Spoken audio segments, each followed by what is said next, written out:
Welcome to the fourth episode of the STELAR Project's Data Stories 360 podcast. I'm Sandra Kolaric, the Dissemination and Communication Manager at Foodscale Hub, one of the partners on the STELAR project, and I will be your host for today's episode. Today, we're exploring the world of satellite imagery analysis with our guest, Silke Migdall, Managing Director at VISTA Remote Sensing in Geosciences. With over 15 years of expertise in advanced Earth observation analysis, Silke specializes in optical and hyperspectral remote sensing, leveraging her skill for vegetation monitoring and agricultural application. Her work not only shapes the future of satellite technologies, but also ensures innovative ideas translate into impactful solutions. Without further delay, let's begin our conversation. Silke, thank you for being with us today. Can you tell us about your journey into the field of Earth observation and remote sensing? What inspired you to pursue this path? Yeah, thank you so much for having me here today. I'm very happy about that.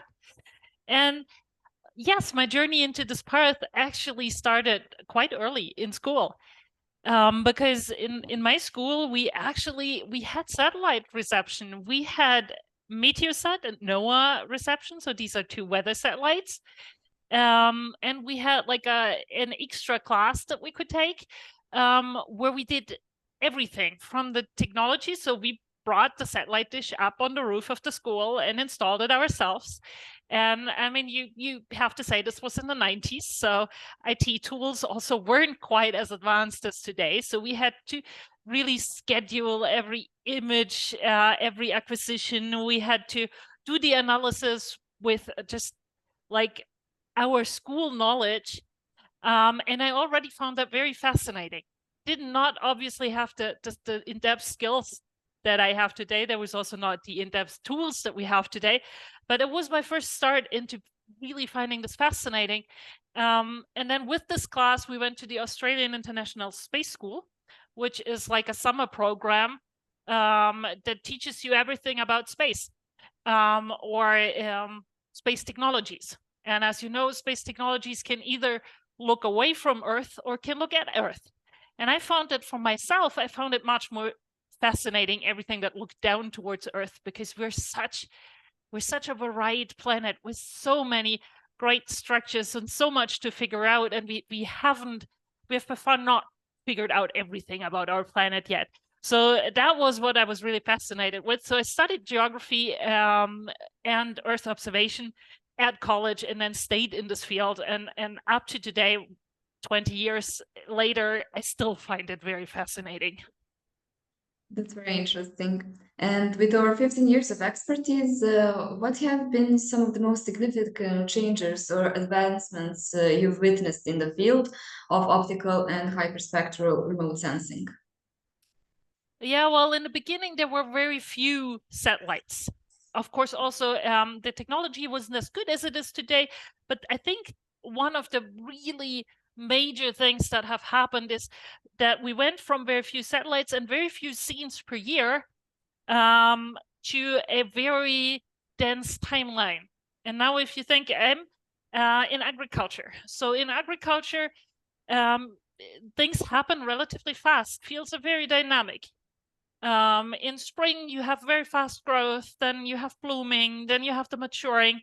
If you only have 3 or 4 satellite scenes per year, that means that you cannot see all of the phenological stages, all of the crop development.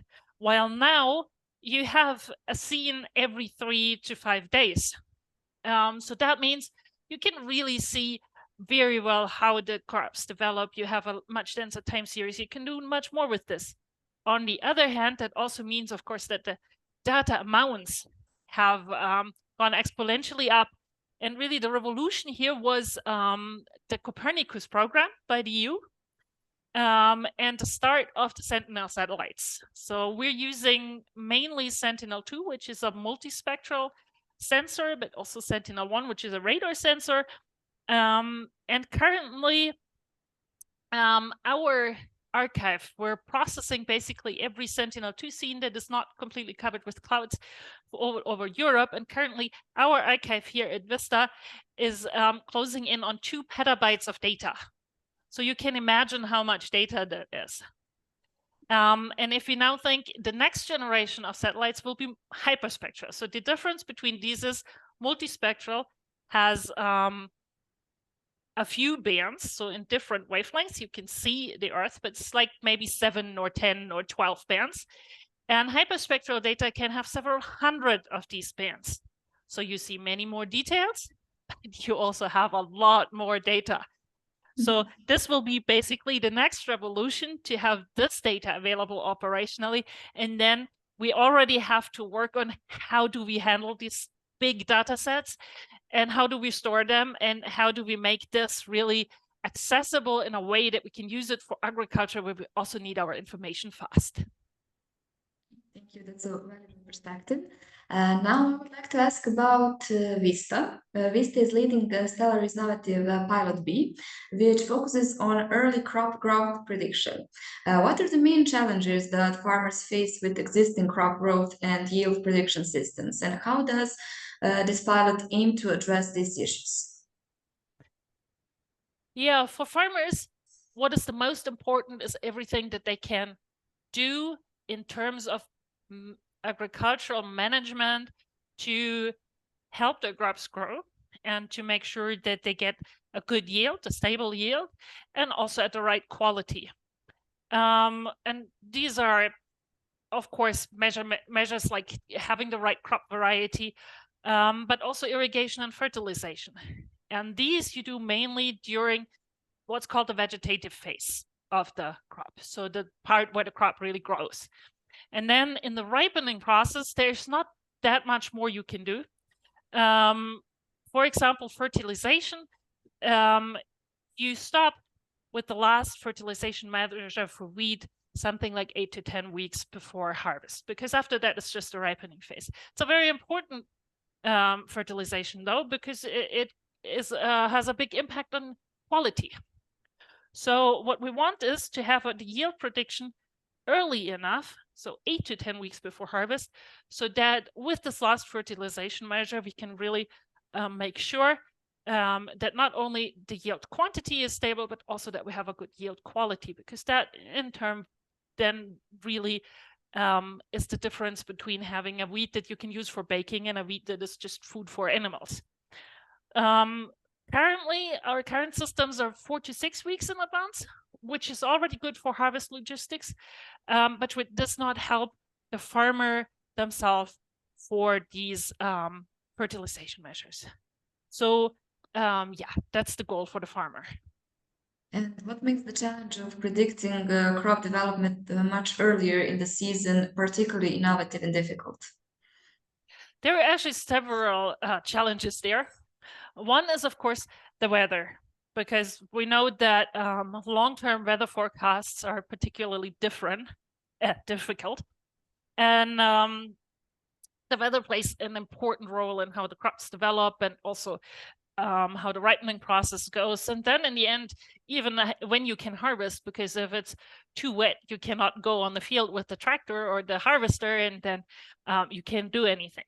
So those long-term weather forecasts are something that is very difficult, and we're working on it by seeing how we can use what's called seasonal forecasts, which have very many different scenarios on how the weather could develop in the next 6 months, how we can use these to get better long-term forecasts. This is one thing that we're doing in STELAR. Then we also have the issue, if you're not working directly for a farmer, of course, a farmer knows what they have planted, so then we know the crop types. But if we go on large scale and say, okay, for food security, I want to know how my crops develop to see whether we have enough food. That means we don't have this information, because we don't get that over whole countries or even whole continents. So then we need to classify the crop types. That means that the crop types need to be classified before flowering, which is usually the point at which you can differentiate them best from Earth observation. So this is something that there's not that many technologies available already to say, okay, we have a very early in-season classification for the crop types. So that is also something that we're working on in STELAR, to be able to earlier classify the crops. And then, of course, the better your time series of the crop development, the better your predictions. So we have for a long time worked almost exclusively with Sentinel-2 because it's a very good quality sensor and it already has a relatively dense time series with these 3 to 5 days. But there are other satellites out there that can also make this time series even denser. So we want to integrate them with data fusion. And then also, if we still have gaps, we want to do data imputation to make the time series as good as it can be. So this is another work package that we're working on in our STELAR use case. So that with all of these advances together, we can then get to a better crop growth prediction and a better yield forecast. So to summarize, first challenge is the weather prediction, then earlier crop classification and time series. Exactly. Okay. Now let's move to some examples. Can you provide some examples of real-world applications where early crop growth predictions have significantly impacted farm management decisions or regional food security planning? Yeah, for the farmers, I've already told you this is that last fertilization measure for wheat, which develops where the quality of the wheat is still developing, and which decides the protein content. This is one that is very important because if the wheat doesn't have enough protein, you cannot use it for baking, and then you can use it as animal food, which is also good, but it's not really what you want or need, because you want to bake bread in the end. So for the farmers, I think the fertilization is probably the most important. If we go on a larger scale more for food security, what we have already done, for example, is in the past few years, we have done yield forecasting for Ukraine, because of course, Ukraine is in a crisis situation. With the war, you don't know what are the resources on the ground. You can't send anyone on the ground to look at how is agriculture doing there, how are the crops developing. So Earth observation is a very good monitoring tool there, and also a very good tool to see what are the actual effects and results there. And for example, where can you still see that agriculture is happening and where's maybe nothing happening anymore because there are no resources, from no fuel for the tractors to no seeds that can be planted.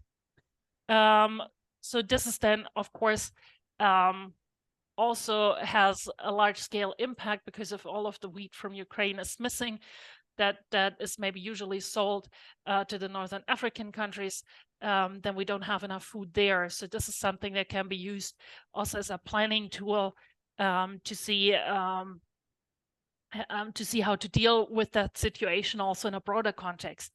And we've done this actually for the Ukrainian Ministry of Agriculture. But also if you're not in a crisis situation, but in a normal situation for harvest logistics, it's also important to see how much harvest do I expect where, so that I can plan those logistics. Where do I need the machinery? How dry are the crops already? Where do I need to start my harvesting? Especially if you have contractors that are doing the work, then they also want to plan so that you get the best results everywhere, no yield losses just due to logistics because you're too early or too late in the harvesting. So there's a lot of different applications that you can have. Thank you. I understand. Now I want moving on to VISTA also is leading task on spatial temporal data alignment and labeling. Can you explain what this entails and why it is crucial for the project? Yeah, sure. I mean, this is a big, long title for our work package is Spatio-Temporal Data Alignment and Labeling. So let's go through it in individual pieces. So spatio-temporal, what does that mean? That means that all our data consists of geographic data. It has a space component in terms of it is located somewhere, and it has it is an image. It's not just a text file. It's an image where individual pixels correspond to a place on Earth. And a time component, because we need these time series, because vegetation is dynamic and it grows. So we need several of these images to get the results we want. So what do we do with these now? We have different data sources, and we need to align them. That means we have to make sure that our multiple data sources are integrated into one coherent time series, where again, every pixel corresponds to the same place, and the time series is coherent, and the information we have from the different data sources is also the same, so that we can then analyze this time series as if it is one big data source, not just individual ones.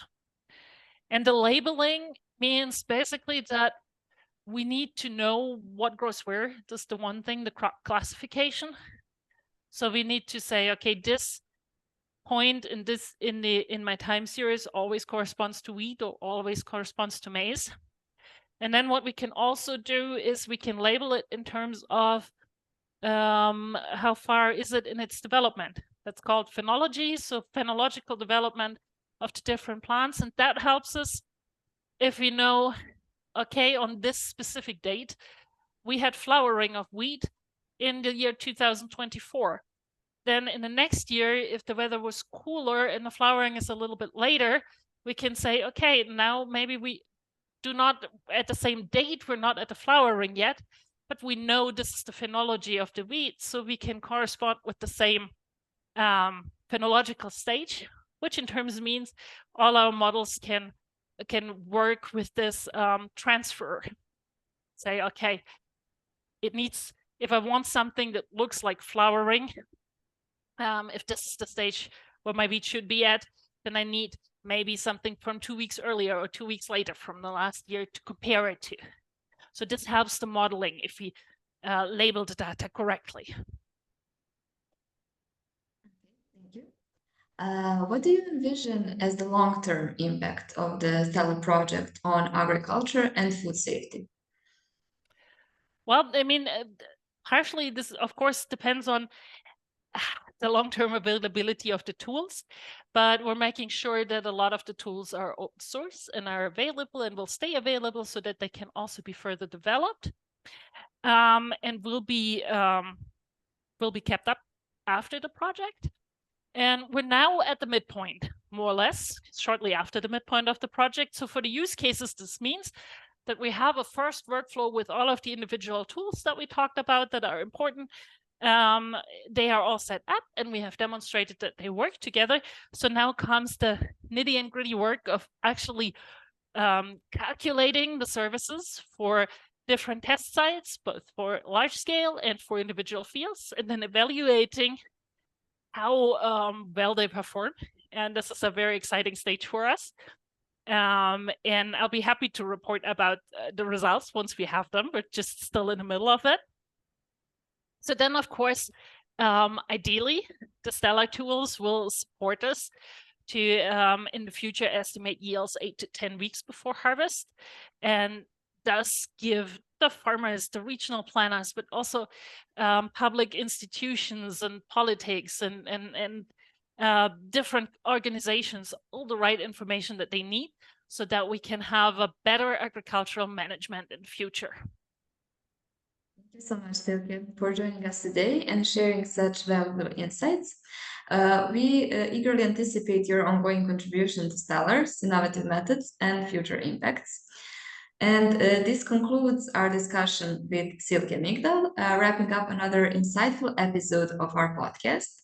More STELAR episodes are coming soon, so be sure to follow our website at stellar-project.eu and see you soon. Thank you.